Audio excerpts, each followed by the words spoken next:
안녕하세요. 개인 투자자분들의 멘토 프로페서 킹입니다.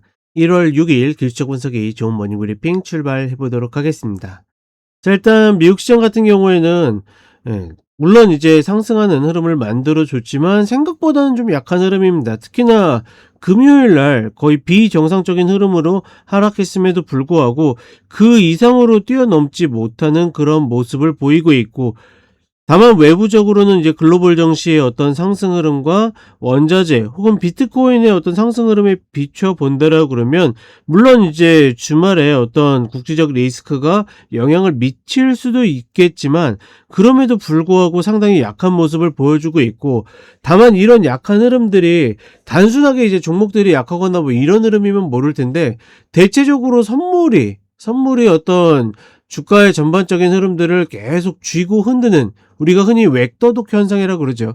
꼬리가 몸통을 흔드는 그런 흐름들을 좀 보여주고 있다 보니까 시장 전체적으로 조금 어떤 예측이나 이런 데 있어서는 좀 어려운 모습들이 있다. 특히나 AI 반도체 같은 경우에는 어떻게 보면 우리나라에 이제 삼성전자나 이런 종목들이 불을 붙였다라고 볼 수도 있겠지만, 중요한 거는 반대로 어떻게 된다? 이 아래 보면 아시겠지만 삼성전자가 좋아서 간다라는 개념보다는 계속 이야기 드리지만 지수를 컨트롤하기 위해서 삼성전자를 들어 올리는 거거든요.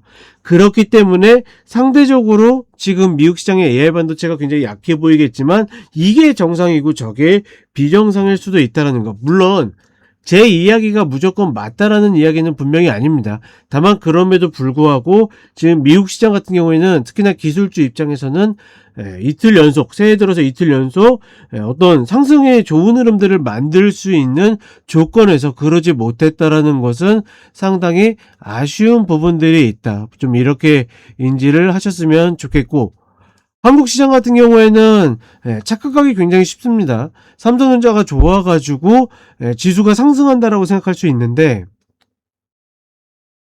이미 이런 부분들은 제가 라이브 방송 때 굉장히 자세하게 이야기 드렸죠. 특히나 2021년과 비교해가지고 세력들이 지수를 들어 올릴 때 어떤 짓을 하고 있는지를 충분히 이야기 드렸기 때문에 이런 흐름에 속지 않으셨으면 좋겠고, 누차 이야기 드리지만 반도체가 좋은 거, 우리나라의 그나마 주도 조절 중에 매수할 만한 거 알고 있습니다. 알고 있음에도 지금 매수를 한다라고 그러면 언제 어디서 어떻게 나올지를 알 수가 없기 때문에 들어갈 수가 없다라는 점 다시 한번 이야기를 드리겠고, 이게 그냥 반도체가 좋아가지고 지금 자리에서 들어가잖아요. 아니면 이미 들어갔다 해서 수익이 났다 하더라도 중요한 거는 나올 자리를 모른다라는 거. 그리고 혹여나 여기에서 이제 조금 더 올라갔다가 꺾였을 경우에 대부분이 여기에서 꺾이나 보다 해가지고 작게 먹고 나와야지라는 생각보다는 조금만 더 내려오면 추가 매수를 해가지고 더 큰 수익을 노려야지 하는 생각들이 훨씬 더 많기 때문에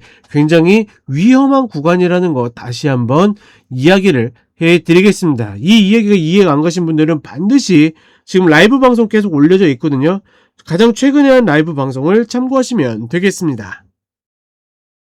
자, 간단하게 미국 선물, 나스닥 선물 차트를 보게 되면, 그쵸? 금요일날 정말 엉뚱하게 하락을 해가지고 내려왔던 흐름들을, 이때도 마찬가지고 리밸런싱 때문에 하락한 거 장전에 올리고서 본장 시작하자마자 초반에 꼭지 찍고 떨어지고, 이번에도 마찬가지로 꼭지를 찍고 떨어지는데 전반적인 추세는 상승 흐름들을 분명히 만들고 있다. 그럼에도 불구하고 오늘 그러니까 월요일 흐름에서는 엔비디아를 누르면서 시세를 좀 압박하는 모습을 보여주고 있었는데, 과연 이러한 흐름들이 풀릴 수 있을지 관건이라고 보고 있고, 이 자리만 오면 계속 저희 가족분들하고 차기사 3.0에서는 매도를 치는 자리였지만, 아직까지는 사실은 기술적으로 숫자만 보면 매도 자리인데 흐름이나 수급적 구조를 보게 되면 아직까지 매도에 그렇게 손이 나가는 구간은 아니다. 어떻게 보면 살짝 딜레마도 있는 구간일 수 있겠지만 일단은 좀 더 탄력을 이어가야 되는 자리다.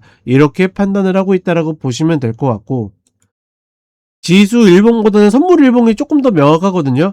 이런 수렴 자리에 들어와서 끝단에 있다라는 거. 다만 여기에서 돌파한다고, 그쵸? 지금의 이 수렴의 목표치를 간다라는 개념보다는 또다시 올라가면 쌍봉 맞고 떨어질 가능성, 내려온다라고 그러면 다시 쌍바닥 찍고 올라갈 가능성에 대해서 박스를 놓고 여전히 보고 있다라고 생각하시면 될 것 같습니다. 자, 그리고 한국 시장으로 오게 되면 정말 어마무시한 흐름이죠. 계속 이야기 드렸던 것처럼 2021년의 흐름을 그대로 답습하는 모습을 보여주고 있고, 바로 꺾이지 않고 그때도 마찬가지로 상승 멈추고 상승 해가지고 6거래일 동안 올라갔다가 이제 고점을 찍고서 이제 내려오는 모습을 보여줬는데, 다른 거 없습니다. 이렇게 예측을 하고서 어떤 그림을 봤다라 그러면 다른 거 없이 어떻게 됩니까? 만약에 여기서 곧버스를 매도했다 치더라도 어떻게 됩니까? 요 구간에서 쉬었다가 다시 시계열상으로 맞을 때 추가해가지고 내려오는 흐름을 노리면 된다라는, 그러니까 전략을 세우는 게 그런 이유 때문에 세우는 거죠. 그렇게 보시면 될 것 같고, 다만 이런 상승을 보고서 여기에서 매수를 들어가는 거는 정말 말 그대로 신의 영역이라고 생각합니다. 정말 능력 있는 분들의 몫인 거고, 우리는 그 흐름을 노린다라는 개념보다는 그냥 종목적으로 접근을 한다. 누차 이야기 드리지만 들어가도 내가 대응이 어려운 구간이 될 가능성이 높다. 다시 한번 이야기를 해드리겠습니다. 그리고 추가적으로 코스닥 같은 경우에도 보게 되면 물론 고점을 갱신하고 있지만 상대적으로 아쉬운 흐름들이 많죠. 지금은 코스피 지수 헤드라인의 몫인 거기 때문에 우리가 이런 흐름들에 너무 끌려다닐 필요는 없다라는 거 다시 한번 이야기 드리겠고, 내가 못 먹어도 현금 30% 이상은 꾸준히 갖고 있는 것이 반드시 나중에 좋은 효과를 볼 것이다. 이야기를 드려보도록 하겠습니다. 자, 그럼 이렇게 이야기 드렸고 저는 쇼츠로 또 찾아뵙도록 하겠습니다.